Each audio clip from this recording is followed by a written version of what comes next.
ஓம் நம சிவாய. இந்த வீடியோவில் திசா புத்தி பலன் எப்படி எடுக்கிறது அப்படிங்கிறத பற்றி பார்க்கலாம். அதில் குறிப்பாக பண வருவாய் எப்படி இருக்கும் அப்படிங்கிறத மட்டும் தெளிவாக பார்க்கலாம். இந்த ஜாதகர் பிறந்தது மகர லக்னம். இவருக்கு தற்சமயம் நடக்கிற திசை புதன் திசை. மகர லக்னத்திற்கு புதன் 6ஆம் வீட்டிற்கும் 9ஆம் வீட்டிற்கும் அதிபதி.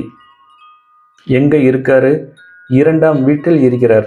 நான் ஏற்கனவே சொல்லியிருக்கேன், நடக்கிற திசை 2க்கு உடையவனாக இருக்க வேணும், அல்லது 2இல் அமர்ந்தவனாக இருக்க வேண்டும்.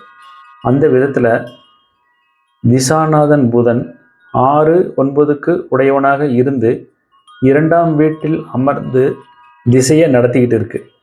அப்போ புதன் திசை 17 ஆண்டுகள் முழுவதும் ஜாதகருக்கு பண வருவாய் குறைபாடு இருக்காது அப்படின்னு நம்ம எடுத்துக்கணும். புதன் திசைக்கு முன்னாடி நடந்தது சனி திசை.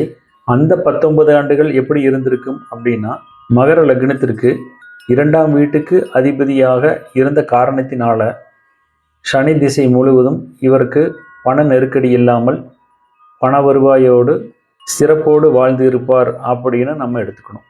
அப்போ ஒரு ஜாதகருக்கு பண நெருக்கடி இல்லாமல் பண வருவாயோடு இருப்பாரா அப்படின்னா, நடக்கிற திசை அல்லது புத்தி 2ல் ஏதாவது ஒன்று 2ஆம் வீட்டிற்கு சம்பந்தப்பட்டு இருந்தால் பண வருவாயில் குறைவு இருக்காது அப்படின்னு அர்த்தம்.